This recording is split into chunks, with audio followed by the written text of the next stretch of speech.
ਸੋ ਪੰਜਾਬ ਵਿੱਚ ਹੁਣ ਬਿਜਲੀ ਸਸਤੀ ਕਰਨ ਦਾ ਐਲਾਨ ਹੋ ਗਿਆ। ਕੀ ਇਹ ਵਾਕਈ ਲੋਕਾਂ ਲਈ ਖੁਸ਼ ਹੋਣ ਵਾਲੀ ਗੱਲ ਹੈ ਜਾਂ ਨਹੀਂ, ਇਹਦੀ ਸਾਰੀ ਅਸਲੀਅਤ ਅੱਜ ਦੇ ਐਪੀਸੋਡ ਵਿੱਚ ਤੁਹਾਨੂੰ ਦੱਸ ਰਹੇ ਹਾਂ। ਕਿਉਂਕਿ ਇਹ ਜੋ ਬਿਜਲੀ ਸਸਤੀ ਕੀਤੀ ਗਈ ਹੈ, ਇਹਦੀ ਅਸਲ ਗੱਲ, ਇਹਦੀ ਅੰਦਰਲੀ ਗੱਲ ਕੁਝ ਹੋ ਰਹੀ ਹੈ। ਇਹਨੂੰ ਸਮਝਣਾ ਬੇहद ਜ਼ਰੂਰੀ ਹੈ। ਇਸੇ ਮੁੱਦੇ ਬਾਰੇ ਅੱਜ ਤੁਹਾਨੂੰ ਇਸ ਵੀਡੀਓ ਵਿੱਚ ਦੱਸਣ ਜਾ ਰਹੇ ਹਾਂ। ਸੋ ਜ਼ਰੂਰ ਵੇਖਿਓ ਅੱਜ ਦਾ ਇਹ ਸਾਰਾ ਐਪੀਸੋਡ ਅੰਤ ਤੱਕ।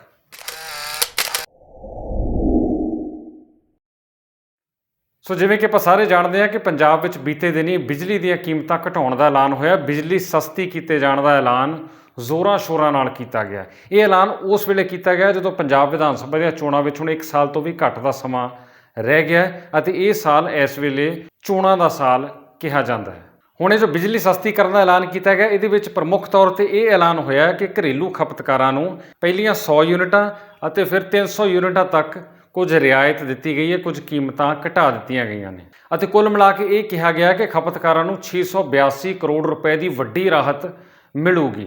ਪਰ ਹੁਣ ਇਸ ਐਲਾਨ ਦੇ ਵਿੱਚ ਇਹ ਚੀਜ਼ ਵੀ ਨੋਟ ਕਰ ਲਵੋ ਕਿ 300 ਯੂਨਿਟ ਤੱਕ ਰਾਹਤ ਦਿੱਤੀ ਗਈ ਹੈ। 300 ਯੂਨਿਟ ਤੋਂ ਉੱਪਰ ਜੇ ਕਿਸੇ ਦੀ ਖਪਤ ਹੁੰਦੀ ਹੈ ਤਾਂ ਉਸ ਨੂੰ ਪੁਰਾਣੀ ਵਾਲੇ ਰੇਟ ਹੀ ਲੱਗਣਗੇ। ਇਹਦੇ ਸੰਬੰਧੀ ਹੋਰ ਵੀ ਬਹੁਤ ਧਿਆਨ ਦੇਣ ਵਾਲੀਆਂ ਗੱਲਾਂ ਨੇ ਜਿਨ੍ਹਾਂ ਵੱਲ ਤੁਸੀਂ ਜ਼ਰੂਰ ਸੋਚੋ। ਇਹ ਜੋ ਕੀਮਤਾਂ ਘਟਾਉਣ ਦਾ ਐਲਾਨ ਹੋਇਆ, ਇਹ 1 ਜੂਨ 2021 ਤੋਂ ਲੈ ਕੇ 3 ਮਾਰਚ 2022 ਤੱਕ, ਯਾਨੀ ਅਗਲੇ ਸਾਲ ਦੇ ਮਾਰਚ ਮਹੀਨੇ ਦੀ 3 ਤਰੀਕ ਤੱਕ ਇਹ ਕੀਮਤਾਂ ਘਟਾਈਆਂ ਗਈਆਂ ਨੇ। ਮਤਲਬ 9 ਮਹੀਨੇ ਲਈ ਕੀਮਤਾਂ ਘਟਾਈਆਂ ਗਈਆਂ ਨੇ, ਸਿਰਫ 9 ਮਹੀਨੇ ਲਈ। ਸੋ ਇਹਦਾ ਮਤਲਬ ਇਹ ਵੀ ਕੱਢਿਆ ਜਾ ਸਕਦਾ ਕਿ ਇਹ ਜੋ ਰਾਹਤ ਦਿੱਤੀ ਗਈ ਹੈ ਇਹ ਟੈਂਪਰੇਰੀ ਹੈ, ਆਰਜ਼ੀ ਤੌਰ ਤੇ ਹੈ। 9 ਮਹੀਨਿਆਂ ਲਈ ਲੋਕਾਂ ਨੂੰ ਕਿਹਾ ਕਿ ਤੁਹਾਨੂੰ ਥੋੜੀ ਬਿਜਲੀ ਸਸਤੀ ਕਰਤੀ। 9 ਮਹੀਨਿਆਂ ਬਾਅਦ ਕੀ ਹੋਣਾ ਹੈ, ਅਗਲੇ ਸਾਲ ਮਾਰਚ ਮਹੀਨੇ ਤੋਂ ਬਾਅਦ ਕੀਮਤਾਂ ਦਾ ਕੀ ਬਣੂਗਾ, ਇਹਦੇ ਬਾਰੇ ਕੁਝ ਨਹੀਂ ਦੱਸਿਆ ਗਿਆ। ਕੀਮਤਾਂ ਘਟਾਈਆਂ ਗਈਆਂ ਨੇ ਅਗਲੇ ਸਾਲ ਦੇ ਮਾਰਚ ਮਹੀਨੇ ਤੱਕ। ਤਦ ਤੱਕ ਵਿਧਾਨ ਸਭਾ ਚੋਣਾਂ ਦਾ ਸਮਾਂ ਆ ਚੁੱਕਾ ਹੋਣਾ। ਹੋ ਸਕਦਾ ਚੋਣਾਂ ਤਦ ਤੱਕ ਹੋ ਵੀ ਚੁੱਕੀਆਂ ਹੋਣ। ਸੋ ਇੱਕ ਤਰ੍ਹਾਂ ਨਾਲ ਸਿੱਧਾ ਸੰਕੇਤ ਮਿਲ ਗਿਆ ਕਿ ਇਹ ਜੋ ਕੀਮਤਾਂ ਘਟਾਈਆਂ ਗਈਆਂ ਨੇ ਇਹ ਵਿਧਾਨ ਸਭਾ ਚੋਣਾਂ ਨੂੰ ਮੁੱਖ ਰੱਖਦਿਆਂ ਹੀ ਘਟਾਈਆਂ ਗਈਆਂ ਨੇ। ਹੁਣ ਇੱਕ ਚੀਜ਼ ਹੋਰ ਨੋਟ ਕਰ ਲਵੋ ਕਿ ਪਿਛਲੇ ਸਾਲਾਂ ਦੌਰਾਨ ਹਰ ਵਾਰੀ ਜਦੋਂ ਵੀ ਕੀਮਤਾਂ ਬਦਲਦੀਆਂ ਸੀ ਤਾਂ ਵੱਧਦੀਆਂ ਸੀ, ਬਿਜਲੀ ਮਹਿੰਗੀ ਹੀ ਮਹਿੰਗੀ ਹੁੰਦੀ ਰਹੀ ਹੈ। ਪਰ ਇਹਦੇ ਵਿੱਚ ਵੀ ਧਿਆਨ ਦਿਓ ਕਿ ਜਦੋਂ ਕੀਮਤਾਂ ਵਧਾਈਆਂ ਜਾਂਦੀਆਂ ਸੀ ਉਦੋਂ ਕਦੀ ਵੀ ਇੱਦਾਂ ਇਹ ਤਰੀਕ ਨਹੀਂ ਸੀ ਦਿੱਤੀ ਜਾਂਦੀ ਕਿ ਇੰਨੀ ਤਰੀਕ ਤੱਕ ਕੀਮਤਾਂ ਵਧਾਈਆਂ ਗਈਆਂ, ਉਸ ਤੋਂ ਬਾਅਦ ਦੁਬਾਰਾ ਇਹਨਾਂ ਨੂੰ ਰਿਵਾਈਜ਼ ਕੀਤਾ ਜਾਊਗਾ, ਦੁਬਾਰਾ ਇਹਨਾਂ ਦੇ ਉੱਪਰ ਗੌਰ ਕੀਤਾ ਜਾਊਗਾ। ਪਰ ਹੁਣ ਜਦੋਂ ਕੀਮਤਾਂ ਘਟਾਈਆਂ ਆ ਤਾਂ ਸਮਾਂ ਸੀਮਾ ਦੱਸ ਦਿੱਤੀ ਹੈ ਕਿ ਸਿਰਫ ਇੰਨੇ ਮਹੀਨਿਆਂ ਤੱਕ ਹੀ ਘਟਾਈਆਂ। ਹੁਣ ਇਸੇ ਬਿਜਲੀ ਸਸਤੀ ਕਰਨ ਦੇ ਐਲਾਨ ਦੀ ਇੱਕ ਹੋਰ ਗੱਲ ਵੀ ਨੋਟ ਕਰ ਲਵੋ ਕਿ ਬਿਜਲੀ ਦੀਆਂ ਕੀਮਤਾਂ ਘਟਾਉਣ ਦਾ, ਬਿਜਲੀ ਸਸਤੀ ਕਰਨ ਦਾ ਐਲਾਨ 27 ਮਈ ਨੂੰ ਕੀਤਾ ਗਿਆ, ਪਰ ਨਾਲ ਇਹ ਵੀ ਕਿਹਾ ਗਿਆ ਕਿ ਇਹਨੂੰ ਲਾਗੂ ਕੀਤਾ ਜਾਊਗਾ 1 ਜੂਨ 2021 ਤੋਂ, ਯਾਨੀ ਇਸ 5 ਦਿਨ ਬਾਅਦ 1 ਜੂਨ ਤੋਂ ਇਸ ਨੂੰ ਲਾਗੂ ਕੀਤਾ ਜਾਣਾ ਹੈ। ਭਾਵ ਕਿ ਹੁਣ ਇਨੀ ਦਿਨੀ ਬਿਜਲੀ ਦੇ ਬਿੱਲ ਲੋਕਾਂ ਦੇ ਘਰਾਂ 'ਚ ਪਹੁੰਚ ਚੁੱਕੇ ਆ। ਉਹ ਪਿਛਲੀਆਂ ਤਰੀਕਾਂ ਮੁਤਾਬਕ, ਪਿਛਲੇ ਰੇਟ ਮੁਤਾਬਕ ਲੋਕਾਂ ਨੂੰ ਭੁਗਤਣੇ ਪੈਣਗੇ। ਪਰ ਜੋ ਨਵੀਂ ਹੁਣ ਜੋ ਰਾਹਤ ਮਿਲਣੀ ਹੈ ਉਹ ਜਾ ਕੇ ਲੋਕਾਂ ਨੂੰ ਜੁਲਾਈ ਦੇ ਅੰਤ ਤੱਕ ਉਹਦਾ ਕੋਈ ਫਾਇਦਾ ਹੋਣਾ ਹੈ, ਕਿਉਂਕਿ ਅਗਲੇ ਬਿੱਲ ਹੁਣ ਜੁਲਾਈ ਮਹੀਨੇ ਦੇ ਅੰਤ ਤੱਕ ਜਾਂ ਅਗਸਤ ਮਹੀਨੇ ਦੇ ਸ਼ੁਰੂ ਵਿੱਚ ਆਉਣੇ ਆ। ਉਦੋਂ ਲੋਕਾਂ ਨੂੰ ਇਹ ਰਾਹਤ ਮਿਲਣੀ ਸ਼ੁਰੂ ਹੋਣੀ, ਇਹਦਾ ਫਾਇਦਾ ਉਦੋਂ ਹੋਣਾ ਸ਼ੁਰੂ ਹੋਣਾ ਹੈ।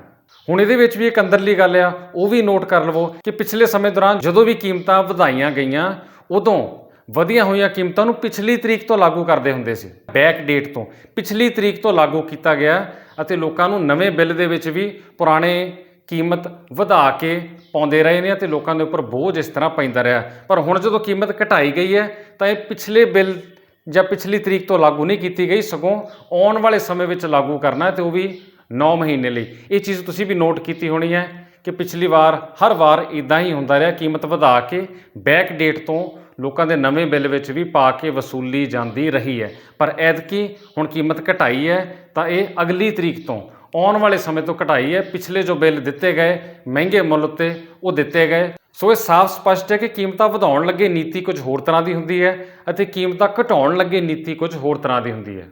ਵਧਾਉਣ ਲੱਗੇ ਲੋਕਾਂ ਦੀ ਵੱਧ ਤੋਂ ਵੱਧ ਛਿੱਲ ਲਾਈ ਜਾਂਦੀ ਹੈ, ਪਰ ਹੁਣ ਜਦੋਂ ਕੀਮਤਾਂ ਘਟਾਈਆਂ ਗਈਆਂ ਨੇ ਤਾਂ ਲੋਕਾਂ ਨੂੰ ਵੱਧ ਤੋਂ ਵੱਧ ਰਾਹਤ ਦੇਣ ਦੀ ਕੋਸ਼ਿਸ਼ ਨਹੀਂ ਕੀਤੀ ਗਈ। ਹਾਲਾਂਕਿ ਕੀਮਤਾਂ ਘਟਾਉਣ ਦਾ ਫੈਸਲਾ ਪੰਜਾਬ ਪਾਵਰ ਰੈਗੂਲੇਟਰੀ ਅਥਾਰਟੀ ਉਹਦੇ ਵੱਲੋਂ ਕੀਤਾ ਜਾਂਦਾ, ਪਰ ਬਿਜਲੀ ਬੋਰਡ ਜੋ ਪਾਵਰਕੌਮ ਵੀ ਉਹ ਵੀ ਪੰਜਾਬ ਸਰਕਾਰ ਦੇ ਅੰਡਰ ਹੀ ਹੁੰਦਾ ਹੈ ਅਤੇ ਸਿੱਧੇ ਤੌਰ ਤੇ ਪੰਜਾਬ ਸਰਕਾਰ ਦਾ ਹੀ ਫੈਸਲਾ ਗਿਣਿਆ ਜਾਂਦਾ ਹੈ। ਇੱਕ ਚੀਜ਼ ਸਾਡੇ ਦਰਸ਼ਕ ਜ਼ਰੂਰ ਚੇਤੇ ਰੱਖਣ ਕਿ ਪੰਜਾਬ ਵਿੱਚ ਪੂਰੇ ਮੁਲਕ ਨਾਲੋਂ ਸਭ ਤੋਂ ਵੱਧ ਮਹਿੰਗੀ ਬਿਜਲੀ ਮਿਲਦੀ ਹੈ। ਪੰਜਾਬ ਦੇ ਲੋਕਾਂ ਨੂੰ ਸਭ ਤੋਂ ਵੱਧ ਮੁੱਲ ਤਾਰਨਾ ਪੈਂਦਾ ਹੈ ਬਾਕੀ ਸਾਰੇ ਸੂਬਿਆਂ ਦੇ ਮੁਕਾਬਲੇ। ਪੰਜਾਬ ਵਿੱਚ ਬਿਜਲੀ ਸਭ ਤੋਂ ਜ਼ਿਆਦਾ ਮਹਿੰਗੀ ਹੈ। ਅਜਿਹਾ ਇਸ ਕਰਕੇ ਹੋ ਰਿਹਾ ਕਿਉਂਕਿ ਪੰਜਾਬ ਦੇ ਆਪਣੇ ਜੋ ਥਰਮਲ ਪਲਾਂਟ ਆ ਉਹਨਾਂ ਨੂੰ ਘਾਟੇ ਵਿੱਚ ਵਿਖਾ ਕੇ ਜਾਂ ਇਹ ਕਹਿ ਕੇ ਕਿ ਉੱਥੇ ਹੁਣ ਬਿਜਲੀ ਬਣਦੀ ਨਹੀਂ ਚੰਗੀ ਤਰ੍ਹਾਂ, ਉਹਨਾਂ ਥਰਮਲ ਪਲਾਂਟਾਂ ਨੂੰ ਹੌਲੀ-ਹੌਲੀ ਬੰਦ ਕੀਤਾ ਗਿਆ ਅਤੇ ਲਗਾਤਾਰ ਪੰਜਾਬ ਤੋਂ ਬਾਹਰਲੀਆਂ ਪ੍ਰਾਈਵੇਟ ਕੰਪਨੀਆਂ ਤੋਂ ਮਹਿੰਗੇ ਭਾਅ ਬਿਜਲੀ ਖਰੀਦੀ ਜਾ ਰਹੀ ਹੈ। ਇਹ ਕੰਮ ਹੁਣ ਦਾ ਨਹੀਂ, ਪਿਛਲੇ ਕਈ ਸਾਲਾਂ ਤੋਂ ਚੱਲਦਾ ਆ ਰਿਹਾ ਹੈ। ਪੰਜਾਬ ਦੀ ਜੋ ਪਿਛਲੀ ਸਰਕਾਰ ਸੀ, ਅਕਾਲੀ ਭਾਜਪਾ ਗੱਠਜੋੜ ਸਰਕਾਰ, ਉਹਨਾਂ ਦੇ ਕਾਰਜਕਾਲ ਦੌਰਾਨ ਪ੍ਰਾਈਵੇਟ ਕੰਪਨੀਆਂ ਤੋਂ ਬਿਜਲੀ ਖਰੀਦਣ ਦਾ ਇੱਕ ਸਮਝੌਤਾ ਹੋਇਆ ਸੀ ਜਿਹਨੂੰ ਕਹਿੰਦੇ ਸੀ PPA, ਪਾਵਰ ਪਰਚੇਜ਼ ਐਗਰੀਮੈਂਟ। ਮਹਿੰਗੇ ਭਾਅ ਉੱਤੇ ਪ੍ਰਾਈਵੇਟ ਕੰਪਨੀਆਂ ਕੋਲੋਂ ਬਿਜਲੀ ਖਰੀਦ ਕੇ ਲੋਕਾਂ ਨੂੰ ਦਿੱਤੀ ਜਾਂਦੀ ਰਹੀ ਹੈ ਅਤੇ ਇਸੇ ਕਰਕੇ ਉਹ ਸਾਰਾ ਖਰਚਾ, ਉਹ ਸਾਰਾ ਬੋਝ ਲੋਕਾਂ ਦੇ ਉੱਪਰ ਪਾਇਆ ਗਿਆ ਤੇ ਇਸੇ ਕਰਕੇ ਪੰਜਾਬ ਵਿੱਚ ਬਾਕੀ ਸਾਰੇ ਸੂਬਿਆਂ ਨਾਲੋਂ ਬਿਜਲੀ ਜ਼ਿਆਦਾ ਮਹਿੰਗੇ ਮੁੱਲ ਉੱਤੇ ਲੋਕਾਂ ਨੂੰ ਦਿੱਤੀ ਜਾਂਦੀ ਹੈ।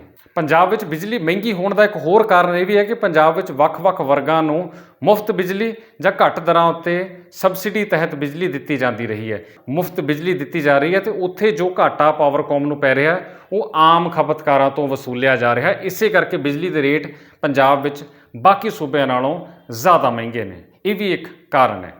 ਜੇ ਪੰਜਾਬ ਦੀ ਪਿਛਲੀ ਸਰਕਾਰ ਨੇ ਇਹ ਐਗਰੀਮੈਂਟ ਕੀਤੇ ਤਾਂ ਮੌਜੂਦਾ ਸਰਕਾਰ ਨੇ ਵੀ ਸੱਤਾ ਵਿੱਚ ਆ ਕੇ ਉਹਨਾਂ ਐਗਰੀਮੈਂਟਸ ਨੂੰ ਰੱਦ ਨਹੀਂ ਕੀਤਾ। ਸੋ ਦੋਵੇਂ ਧਿਰਾਂ ਕਸੂਰਵਾਰ ਨੇ, ਦੋਵੇਂ ਪਾਰਟੀਆਂ, ਦੋਵੇਂ ਸਰਕਾਰਾਂ ਕਸੂਰਵਾਰ ਨੇ ਕਿ ਲੋਕਾਂ ਦੇ ਉੱਪਰ ਇੰਨੇ ਸਾਲ ਲਗਾਤਾਰ ਬੋਝ ਪੈਂਦਾ ਰਿਹਾ। ਜਿਵੇਂ ਕਿ ਅਸੀਂ ਵਾਰ-ਵਾਰ ਕਹਿ ਰਹੇ ਹਾਂ ਕਿ ਇਹ ਮੁੱਦਾ ਸਿੱਧੇ ਤੌਰ ਤੇ ਚੋਣਾਂ ਦੇ ਨਾਲ ਜੁੜਿਆ ਹੋਇਆ, ਪੰਜਾਬ ਵਿੱਚ ਜੋ ਵਿਧਾਨ ਸਭਾ ਚੋਣਾਂ ਹੋਣੀਆਂ ਉਹਦੇ ਨਾਲ ਜੁੜਿਆ ਹੋਇਆ, ਕਿਉਂਕਿ ਅਗਲੇ ਸਾਲ ਪੰਜਾਬ ਵਿਧਾਨ ਸਭਾ ਚੋਣਾਂ ਤੋਂ ਪਹਿਲਾਂ ਮਹਿੰਗੀ ਬਿਜਲੀ ਇੱਕ ਵੱਡਾ ਮੁੱਦਾ ਬਣਨਾ ਹੈ। ਅਕਾਲੀ ਭਾਜਪਾ ਗੱਠਜੋੜ ਸਰਕਾਰ ਅਤੇ ਹੁਣ ਦੀ ਕਾਂਗਰਸ ਸਰਕਾਰ, ਇਹਨਾਂ ਦੇ ਵੇਲੇ ਬਿਜਲੀ ਮਹਿੰਗੀ ਹੀ ਰਹੀ ਹੈ ਅਤੇ ਆਮ ਆਦਮੀ ਪਾਰਟੀ ਜੋ ਪੰਜਾਬ ਦੀ ਤੀਜੀ ਸਿਆਸੀ ਧਿਰ ਹੈ ਉਸ ਨੇ ਲਗਾਤਾਰ ਇਸ ਮੁੱਦੇ ਉੱਤੇ ਦੋਵਾਂ ਧਿਰਾਂ ਨੂੰ ਘੇਰਨਾ ਸ਼ੁਰੂ ਕੀਤਾ ਹੈ ਤੇ ਉਹਨਾਂ ਨੇ ਪਿਛਲੇ 2.5 ਸਾਲ ਤੋਂ ਇਸ ਨੂੰ ਇੱਕ ਚੋਣ ਮੁੱਦਾ ਬਣਾਉਣ ਦੀ ਤਿਆਰੀ ਉਦੋਂ ਤੋਂ ਹੀ ਕੀਤੀ ਹੋਈ ਸੀ।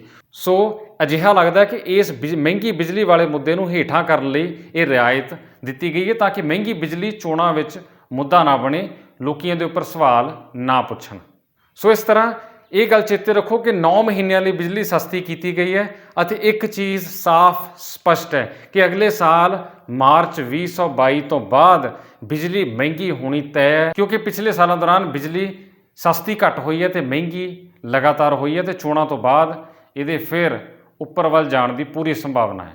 ਸੋ ਪੰਜਾਬ ਦੇ ਲੋਕਾਂ ਨੂੰ, ਪੰਜਾਬ ਦੀ ਜਨਤਾ ਨੂੰ ਇਹ ਚੇਤੇ ਰੱਖਣਾ ਬੇहद ਜ਼ਰੂਰੀ ਹੈ ਕਿ ਪਿਛਲੇ 10-15 ਸਾਲਾਂ ਦੌਰਾਨ ਉਹਨਾਂ ਨੇ ਦੋਵਾਂ ਸਰਕਾਰਾਂ ਵੇਲੇ ਲਗਾਤਾਰ ਮਹਿੰਗੀ ਬਿਜਲੀ ਦਾ ਮੁੱਲ ਤਾਰਿਆ ਹੈ। ਹੁਣ ਦੀ 9 ਮਹੀਨਿਆਂ ਦੀ ਰਿਆਇਤ ਮਿਲਣ ਤੇ ਖੁਸ਼ ਨਾ ਹੋਈਏ। ਪੁਰਾਣੇ ਇਹਨਾਂ ਲੰਮੇ ਚੌੜੇ ਬਿੱਲਾਂ ਨੂੰ ਜੋ ਆਪਾਂ ਤਾਰਦੇ ਰਹੇ ਹਾਂ, ਮਹਿੰਗੇ ਮੁੱਲ ਉੱਤੇ, ਦੇਸ਼ ਵਿੱਚ ਸਭ ਤੋਂ ਵੱਧ ਮਹਿੰਗੇ ਮੁੱਲ ਉੱਤੇ ਜੋ ਬਿਜਲੀ ਦੇ ਬਿੱਲ ਤਾਰੇ ਨੇ, ਉਹਨਾਂ ਨੂੰ ਜ਼ਰੂਰ ਚੇਤੇ ਰੱਖੀਏ। ਦਰਅਸਲ ਪੰਜਾਬ ਦਾ ਸਿਆਸੀ ਦੁਖਾਂਤ ਇਹੀ ਹੈ ਕਿ ਲੋਕੀ ਅੱਜ ਕੱਲ੍ਹ ਸਸਤੀਆਂ ਸਕੀਮਾਂ, ਥੋੜ੍ਹੇ ਦੇਰ ਦੀਆਂ ਆਫਰਾਂ ਜੋ ਸਰਕਾਰਾਂ ਦੇ ਦਿੰਦੀਆਂ ਉਹ ਤੋਂ ਖੁਸ਼ ਹੋ ਕੇ ਲੋਕੀ ਪਿਛਲੇ ਸਾਰੇ ਦੁੱਖ ਤਕਲੀਫਾਂ ਅਤੇ ਜੋ ਉਹਨਾਂ ਨੇ ਪਰੇਸ਼ਾਨੀਆਂ ਝੱਲੀਆਂ ਉਹਨੂੰ ਭੁੱਲ ਜਾਂਦੇ ਨੇ। ਆਟਾ ਦਾਲ ਸਕੀਮ, ਸ਼ਗਨ ਸਕੀਮ, ਮੁਫਤ ਦੀਆਂ ਮਿਲਦੀਆਂ ਸਹੂਲਤਾਂ, ਸਸਤੀ ਬਿਜਲੀ, ਫ੍ਰੀ ਦਾ ਪਾਣੀ, ਇਹਨਾਂ ਚੀਜ਼ਾਂ ਦੇ ਲਾਲਚ ਵਿੱਚ ਆ ਕੇ ਵੋਟਾਂ ਪਾਉਂਦੇ ਰਹੇ ਤੇ ਇਹਦਾ ਖਮਿਆਜ਼ਾ ਪਿਛਲੇ 10-15 ਸਾਲਾਂ ਤੋਂ ਲੋਕੀ ਲਗਾਤਾਰ ਭੁਗਤਦੇ ਆ ਰਹੇ ਆ, ਪਰ ਵੋਟਾਂ ਪਾਉਣ ਵੇਲੇ ਫੇਰ ਭੁੱਲ ਜਾਂਦੇ ਨੇ। ਸੋ ਐਤਕੀ ਸਾਰੇ ਮੁੱਦਿਆਂ ਨੂੰ ਜ਼ਰੂਰ ਚੇਤੇ ਰੱਖੀਏ, ਕਿਉਂਕਿ ਕੋਈ ਵੀ ਸਿਆਸੀ ਪਾਰਟੀ ਹੋਵੇ, ਇਹ ਸਾਰੀ ਵੋਟਾਂ ਦੀ ਖੇਡ ਹੈ ਅਤੇ ਸਾਰੇ ਵੋਟਾਂ ਦੀ ਖੇਡ ਹੀ ਖੇਡ ਰਹੇ ਨੇ। ਲੋਕਾਂ ਨੂੰ ਰਾਹਤ ਦੇਣ ਦੀ, ਲੋਕਾਂ ਦੀ ਪਰੇਸ਼ਾਨੀ ਹੱਲ ਕਰਨ ਦੀ ਚਿੰਤਾ ਕਿਸੇ ਨੂੰ ਨਹੀਂ। ਇਸ ਲੋਕਾਂ ਨੂੰ ਸਮਝ ਆਉਣਾ ਚਾਹੀਦਾ ਹੈ। ਲੋਕਾਂ ਨੂੰ ਆਪਣੀ ਚਿੰਤਾ ਆਪ ਹੀ ਕਰਨੀ ਚਾਹੀਦੀ ਹੈ ਅਤੇ ਆਪਣਾ ਦਿਲੋਂ ਦਿਮਾਗ ਵਰਤਦੇ ਹੋਏ ਇਸ ਪਾਸੇ ਧਿਆਨ ਦੇਣਾ ਚਾਹੀਦਾ ਹੈ। ਸੋ ਅੱਜ ਦੇ ਐਪੀਸੋਡ ਵਿੱਚ ਅਸੀਂ ਤੁਹਾਨੂੰ ਬਿਜਲੀ ਸਸਤੀ ਕਰਨ ਦਾ ਜੋ ਐਲਾਨ ਕੀਤਾ ਗਿਆ, ਇਹਦੀ ਅਸਲੀਅਤ ਦੱਸਣ ਦੀ ਕੋਸ਼ਿਸ਼ ਕੀਤੀ ਹੈ ਕਿ ਕਿਉਂ ਕੀਤਾ ਗਿਆ, ਇਹਦੇ ਪਿੱਛੇ ਕੀ ਮਕਸਦ ਨੇ, ਇਹਦੇ ਵਿੱਚ ਛੁਪੀਆਂ ਹੋਈਆਂ, ਲੁਕੀਆਂ ਹੋਈਆਂ ਗੱਲਾਂ ਵੀ ਤੁਹਾਡੇ ਸਾਹਮਣੇ ਰੱਖਣ ਦੀ ਕੋਸ਼ਿਸ਼ ਕੀਤੀ ਹੈ। ਜੇ ਤੁਹਾਨੂੰ ਇਹ ਉਪਰਾਲਾ ਚੰਗਾ ਲੱਗਿਆ ਤਾਂ ਇਸ ਵੀਡੀਓ ਨੂੰ ਹੋਰਨਾਂ ਲੋਕਾਂ ਤੱਕ ਵੀ ਸ਼ੇਅਰ ਅਤੇ ਫਾਰਵਰਡ ਜ਼ਰੂਰ ਕਰੋ, ਸਭ ਦੇ ਨਾਲ ਸਾਂਝਾ ਕਰੋ ਤਾਂ ਕਿ ਵੱਧ ਤੋਂ ਵੱਧ ਲੋਕਾਂ ਨੂੰ ਇਸ ਮੁੱਦੇ ਬਾਰੇ ਜਾਣਕਾਰੀ ਮਿਲ ਸਕੇ। ਸਾਡੇ ਚੈਨਲ ਦੇ ਨਾਲ ਵੀ ਜ਼ਰੂਰ ਇਸੇ ਤਰ੍ਹਾਂ ਜੁੜੇ ਰਹੋ। YouTube ਉੱਤੇ ਸਬਸਕ੍ਰਾਈਬ ਕਰ ਲਓ ਅਤੇ Facebook ਅਤੇ Instagram ਦੇ ਉੱਪਰ ਵੀ ਸਾਡੇ ਪੇਜ ਨੂੰ ਲਾਈਕ ਅਤੇ ਫੋਲੋ ਜ਼ਰੂਰ ਕਰੋ ਤੇ ਸਾਡੇ ਨਾਲ ਇਸੇ ਤਰ੍ਹਾਂ ਜੁੜੇ ਰਹੋ ਤਾਂ ਕਿ ਆਪਾਂ ਇਸੇ ਤਰ੍ਹਾਂ ਜ਼ਰੂਰੀ ਮੁੱਦਿਆਂ ਉੱਤੇ ਵਿਚਾਰ ਚਰਚਾ ਕਰਦੇ ਰਹੀਏ, ਕੁਝ ਨਵਾਂ ਤੁਹਾਡੇ ਸਾਹਮਣੇ ਪੇਸ਼ ਕਰਦੇ ਰਹੀਏ।